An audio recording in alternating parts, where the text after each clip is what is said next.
The MB Network with Dee Sparta.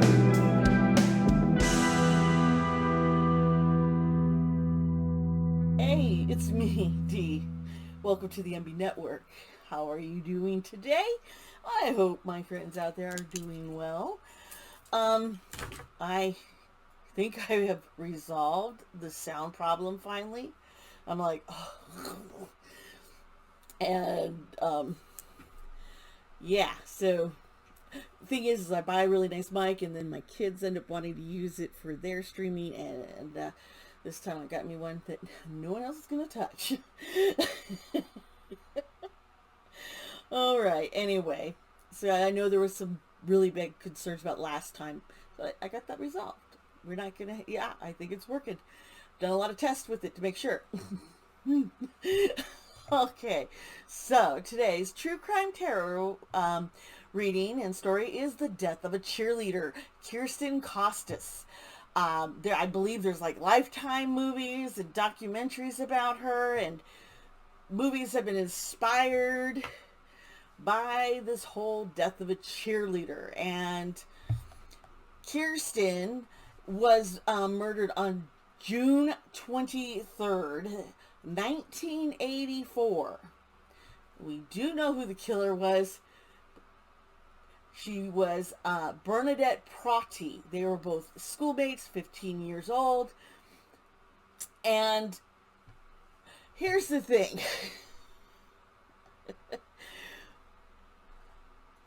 The police are and the stuff are saying the reason why she did the killing was resentment and envy. And the thing is poor Kirsten was stabbed with a kitchen knife. So let's go into a little bit about the story. Now, they attended Miramont High School in Orinda, California. Kirsten came from a well-to-do family, was popular, and part of the varsity cheer squad, yearbook committee, and Bobolinks, a sorority-like group. Bobolinks, it kind of weird. Now, Bernadette, she had not succeeded as well into getting into any of these programs. She tried to get in cheerleading varsity squad, and she didn't make it. She wanted to be part of Bobolinks. She didn't get in. She was hoping she would be able to participate in the yearbook committee, but she was not asked to. So there's this popularity belief going on that a competition between the two girls. And they're trying to say that Bernadette had an inferiority. I can't pronounce my words. Inferiority. Yeah, you guys. Complex. She felt inferior. How's that? Now, Bernadette. Now, what's going on is they're saying because of these things, Bernadette placed a call to Kirsten's parents, claiming that there was a secret kidnapping event with the Bobolinks for a dinner on June 23rd. Now, Bernadette's parents, they believed this. I mean, not Bernadette's. Kirsten's parents believed that this person on the phone, who did not identify themselves as Bernadette, was telling the truth.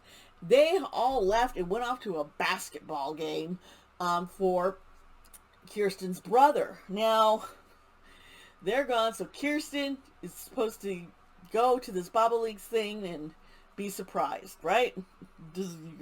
Now, Bernadette, she tells her parents, hey, I have to babysit for the Weens, and Dad, could you drop me off there? Father's like, sure, I'll drive you there. And then she tells her father this. Dad, could you please leave the car here? I would just feel safer with the car here. And the father didn't question this. He thought, oh, that makes sense. I can see where you're saying you could, in case of an emergency. Makes sense. And they didn't live very far away from the Weems, so he just walked back home. They left the car there for her. He didn't see the problem. Now, Kirsten was home waiting to be picked up when Bernadette shows up. things go horribly wrong from this point forward. Bernadette tells her, now Bernadette claims, this is what there's like all these different stories changing of what exactly they argued about or what happened. It's like, but she's saying, hey, I told Kirsten that the new Bobbies weren't going to be able to eat any of the food, and Kirsten supposedly was like, what? That's not right. We should be able to. And she got upset, apparently, about this. And then Kirsten asked, hey, can we pull over to this abandoned parking lot, this area, and smoke some pot? They want to get a little high, Bernadette explains to police when she does her confession that, no, I didn't want to smoke pot. And so she tells Kirsten, no, I don't want to do that. No, I'm not into any of that. Now, Bernadette would go on to explain that she was upset, and so was Kirsten. They were not, they just argued, and then Bernadette got worried because Kirsten said she's being weird, called her weird, and Bernadette's like, oh no, I don't want, what do you mean weird? So Kirsten somehow leaves, gets out of the car. I guess they had parked when they had this argument, takes off, and now Kirsten, she flees to the home of Alex and Mary Jane Arnold. Mary Jane. Anyway, they live nearby, and Kirsten tells the Arnolds, hey, I need some help. I need to use your telephone so I could call my parents because I was with someone and they had gone weird. So this gone weird seems to, what Bernadette says and what Kirsten says to someone, we do know that there's something there, But what exactly does anybody mean by weird? That's the mystery here. Now, she tried to call her parents, but they were not home yet. They were still out with the brother and doing the basketball game and everything. So Alex Arnold decides, okay, I'll drive you home. Now, Alex Arnold will go on to say, as he was driving, that he noticed a Pinto had been following behind him. Yeah, now, that's key here because Bernadette's car that the father drove her in and left for her and that was using was a Pinto. If you don't know what a Pinto is, they are a death box. There was a recall on those suckers because they would blow up because of where the fuel tank was placed, and it hit them, poof, it was bad. Okay, Pintos, bad car. Now,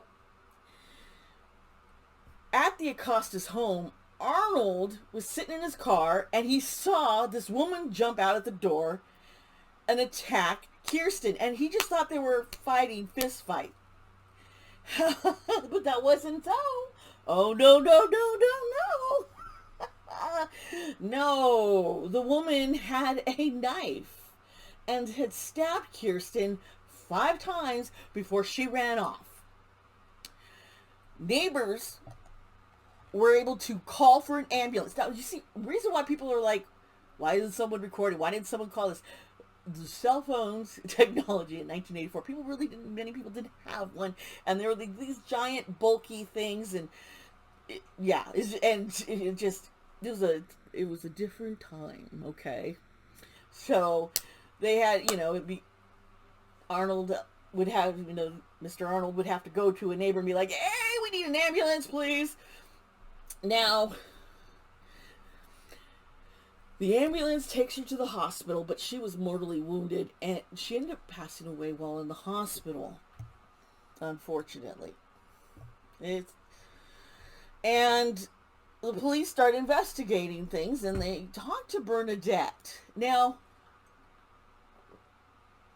Bernadette tells the police she has an alibi, of course, she was babysitting for the Weems. And they even gave her a lie detector test, which they thought she passed, but there were areas where it was just inconclusive. It just things weren't clicking, but they figured if she passed, she has an alibi. So they assumed her innocence. They didn't even check her alibi. They did not contact the Weems and go, hey, wait a minute. Did they babysit? Did Bernadette babysit for you that night? No. Well, 6 months go by. 6 whole months. They can't figure out who was this. They're thinking maybe this was just a random stalker or whatever, you know, or they just didn't know. But some of the police department was like, wait a minute. I want to reevaluate Bernadette Proddy's lie detector test. And they were looking into it, and they found that, wait a minute, it looks like she's lying here. And then they actually contact the Weems, and the Weems are like, no, she didn't babysit it for us that time. So now the FBI gets involved. They're like, okay, we're taking over. We know, you guys have flubbed us up. And the FBI contacts Bernadette. Like, hey, we know you're lying. And so Bernadette comes forward to her mother in writing a letter, and she admits to killing Kirsten. Yeah. Now, Bernadette claims that she just happened to find that kitchen knife by chance.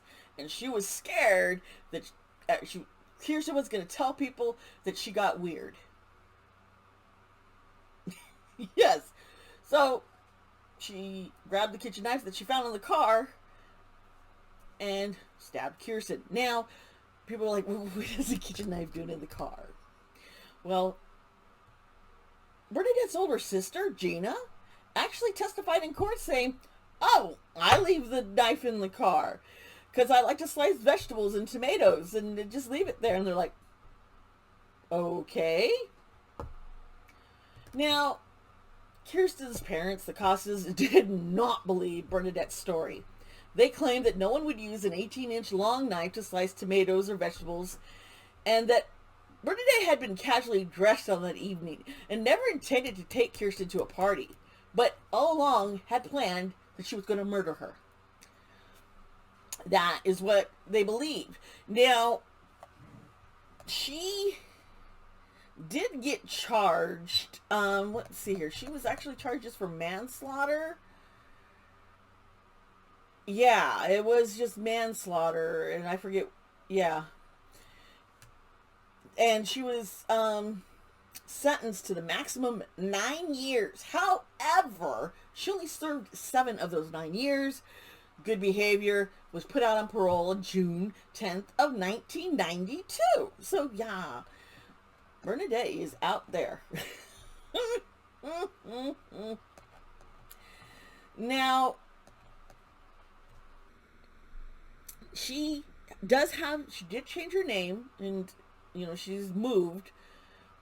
That information is available, I believe, on the internet. I saw it, but I'm not going to go into, oh yeah, this is who she is now, and, I don't want people going around trying to stalk anybody about this. This is just one of those, what happened? What did the not being a cheerleader and is the real issue, and jealousy?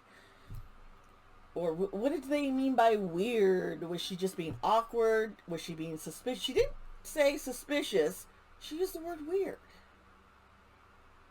Kirsten said Bernadette was acting weird. Bernadette said Kirsten said she was acting weird. What's going on? What? Why? So, as per your requests that I've been getting and the votes on the polls on Twitter and on my community tab, we're doing this reading. Okay? Just keep in mind that the reading that you're about to see and hear is for entertainment purposes only, and everything that I would see or I say in the cards is all alleged. This can never be used in a court of law. They can't do it. It's not. They can't use this to clear anybody or say, hey, she had this intent. Nothing. Okay, folks, you get the picture here. Entertainment purposes only. Everything's alleged. Got it. So let's go on now into the actual tarot reading. about. Hi, welcome back. Okay, we're gonna get into this reading here. Just such a interesting case, and I know they've done so many different TV series and speculations. Let's see what we can find in here.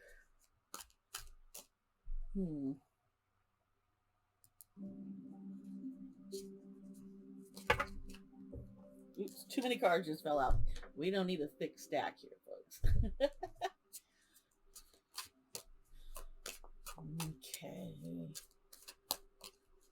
Bernadette's fear. Okay. Okay.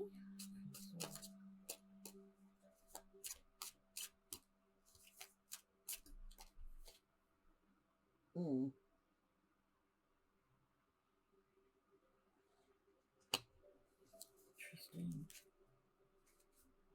Let's see from here.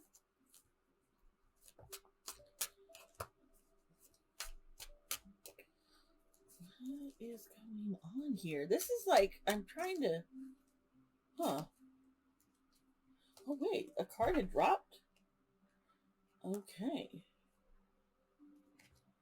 This is, okay, so, Queen of Swords, upside down, the Page of Cups, also reversed, and then we have the King of Swords, and so that's interesting how both swords showed up, the king and the queen, with this cup page in the middle. Well, so what I'm seeing here is Bernadette was not emotionally, I guess she was very immature, I think.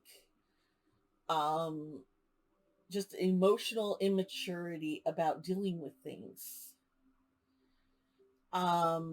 She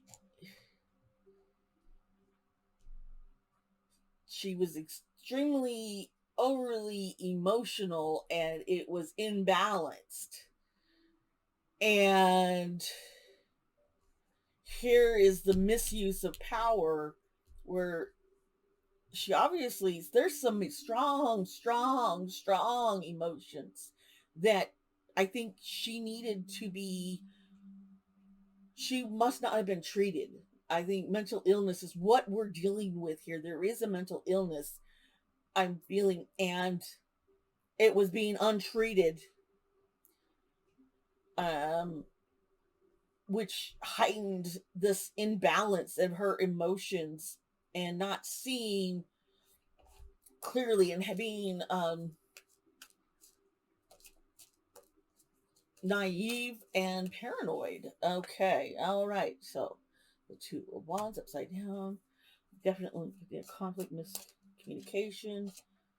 Ooh, star. Okay, now we got the two of them. You see all these twos, and hidden secret kind of stuff going on here. We got some secretiveness. That gets me, this whole lack of faith, not believing in themselves. But the two of them, there was a great fear between something. Yeah, and the Two of Pentacles. See, this is the girls here. These two girls here. It's like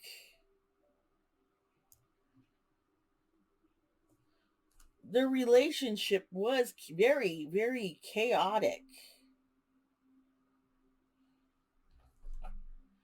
Something was off, and okay. Lover's Cup. Now, seeing that card here, I'm gonna say I'm thinking the weirdness Must have been, and see, it's under the queen, and this card of just not being fully pretty. Yeah, the lovers. She's gay. Oops, I got the page of wands here underneath this stuff that's under a veil, and then the seven of swords upside down with these two. Oh yeah, this was Bernadette had a huge crush on Kirsten, is what I'm seeing here. And uh, I think she was scared to let Kirsten know. And I think Kirsten might have just been not very open to accepting a woman in a relationship. This is all about keeping secrets right here, where this is where the sword, king of swords, and the two twins there. Yeah, they a secret relationship. We got the relationship, we got a secret, and having doubts and fears, self-doubts, doubting about this. Okay. When you see the priestess over here like that, that's a strong sign. Then the Nine of Pentacles, things falling apart, not getting the dreams and the hidden dreams, and the Four of Pentacles. Okay, this upside down usually writes it up. You could say it's like a ceremony, a celebration, a reunion. And this is like, nope, ended. So I think we're dealing with the weird. She might have tried to come on. She felt come on and she was uncomfortable, and Kirsten was putting a stop to it. And Bernadette, I think, became very afraid. It kind of leads towards, and if what you don't understand, and I believe like this, in the 1980s, I was in junior high in 1984. I was like 12, 13, and you don't come out. You don't. You are hiding. AIDS was prevalent and was being blamed all on the gays, and it was judgment from God. And if you were gay, you were beat up, you were killed, you were treated badly. It was not acceptable. I had to hide my feelings. Yeah, here it is. Here's the church. Here's the church. 36 with this deck of cards. And that to me right there with this church, it's like, ooh, okay. So I think they were probably religious, went to church, and so there was, yeah. Um, they were suffering. This is a suffering card because of religion, suffering from it. So, oh, the dandelions. That kind of concerns me also, because, well,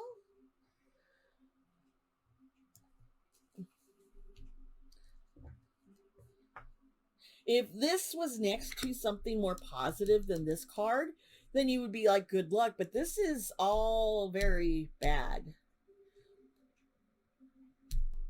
Um, the clover is here with the dandelions, and so the luck is reversed because of a suffering, a sacrifice, a suffering, not being able to live her life. Okay, and then seven of clubs, which is card 27. Now this, okay, yeah,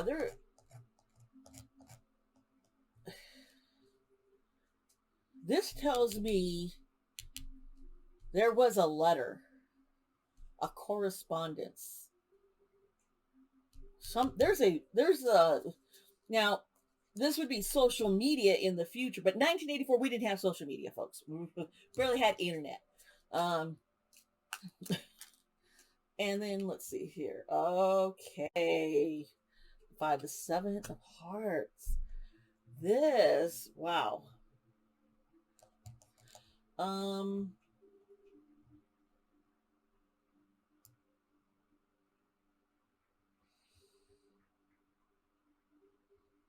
this is a snake. This is betrayal. A betrayal. And you see, this is betrayal.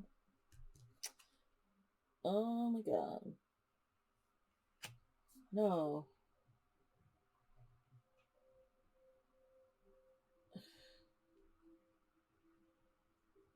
This is the truth. Her roots were in religion. Yeah. And just, oh my gosh. Oh, yeah. This is no good. We'll put this next to here to this one where you're. That's the whip. This is all punishment, bondage. Um. This is an argument. Also, so there's probably an argument over the letter, and yeah. Okay. Oh, and then this one, the card 13. This is a child. Uh, so this would be Kirsten received the letter from Bernadette. This is who she's attracted to. This is who she wanted.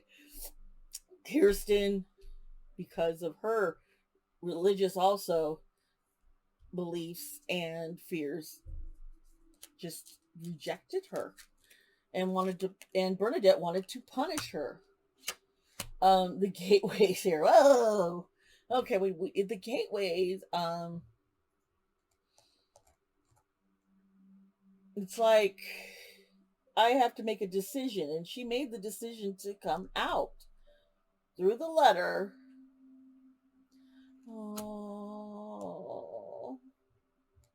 I'm just.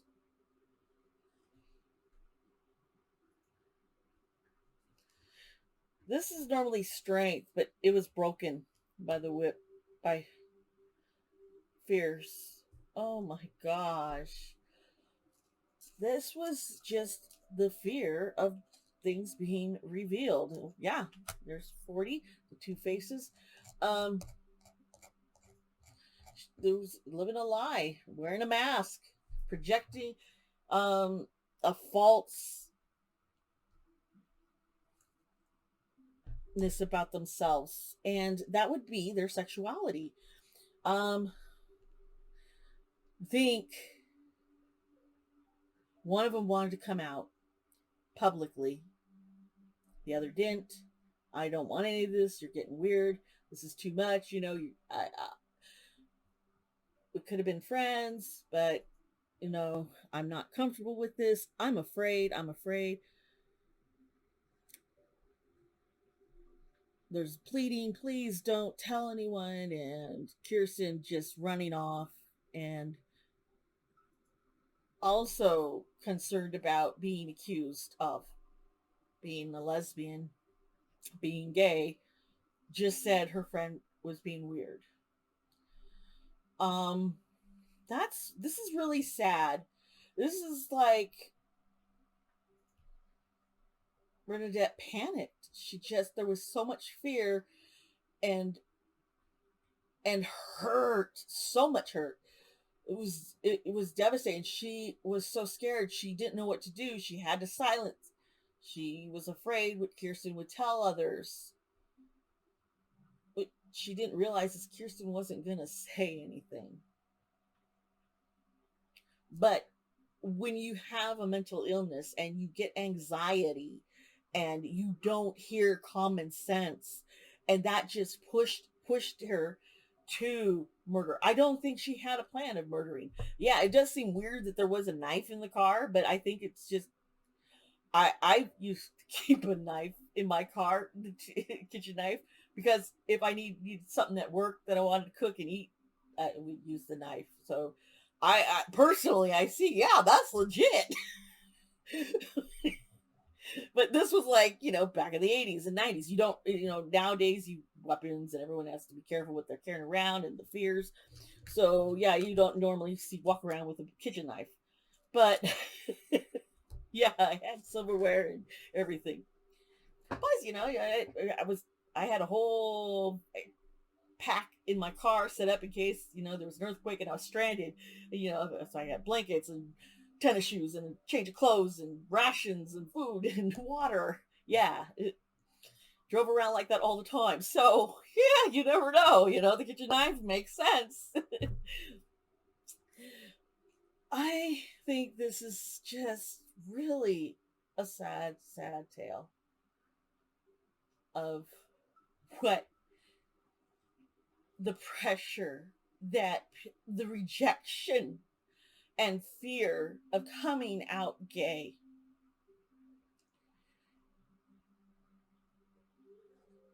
That fear back then was so strong. And I don't, I'm so glad my children don't have to live in that fear that I did. It means so much to me because I had to hide my own self for so long and hide the relationships I was in with women and just pretend, yeah, we're friends. And it wasn't until I got divorced that I came out more to people in my circle, but not to my family. It wasn't until my wife transitioned and she came out, and because I love that woman so very much, I wasn't gonna leave her. Hell no, we have a great family together, and she's my partner. And so I ended up coming out because I've stayed with her, and my own family has disowned me. And, I'm recording this on Father's Day, and I don't have a daddy right now, except my father-in-law's a good man. But my daddy has rejected me and won't have anything to do with me or my kids or my wife unless I left her. So if you have a hard time understanding this fear that could push someone to have to kill someone, it's wrong. I didn't kill anybody. It was wrong what Bernadette did.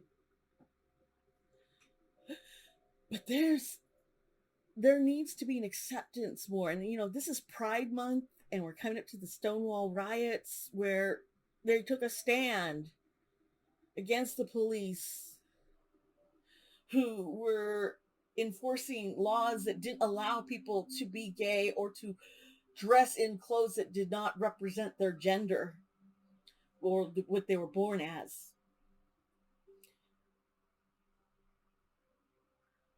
There needs to be a lot of healing, and the LGBTQ plus community needs to be accepted more and supported and not be put through conversion camps and being told there's something wrong with you if you feel this way. No, there's nothing wrong with you. This is how you were born. This is who you are, and it's okay. And my children have come out. My daughter's non-binary, my son is bisexual, and I love that they can be free who they are and celebrate Pride with them. And Bernadette and Kirsten never had that chance. They were so afraid of what the world and their families would do. And I understand that fear. I never told my family. Oh, this reading kind of hit me hard. I'm trying not to burst into tears because this is really relatable to me. Not the killing part, but the fear of someone finding out. It was so real back then. And yeah, I did end up getting rejected in my family and betrayed by my family. I feel like I got stabbed in the back.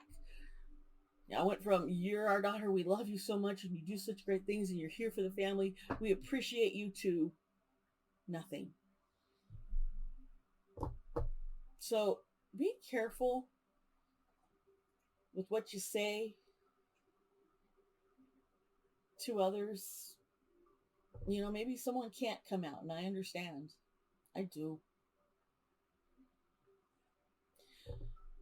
and hopefully you'll be able to be in a circumstance where you can do so safely. I really hope and pray for that for you if you're watching this and see that. Okay, so this reading, I'm glad I did, and I think it's appropriate for this time of year.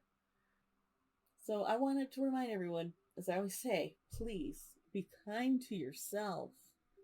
That's what Bernadette didn't do. And be kind to others. And she didn't do that either. She reacted in fear. We need to act more in love and kindness, compassion, instead of fear. Because our fears can bring about anger and hate. So please be kind to yourself. Be kind to others. I do love you guys so much. I appreciate your comments. I appreciate you being a part of this true crime tarot community and all of your thoughts and what you see and what you know. It's great what you would see in the cards that I might have missed. But then again, I see the cards a little differently than others sometimes because it's coming from my own personal intuition and perspective of how I've lived and what I've seen in my life. I'm 49 years old. Can't believe I'm that old, let me tell you. But I'm glad to be alive. I'll see you all next time. Please hit the like button, subscribe to the channel if you haven't already. Bye.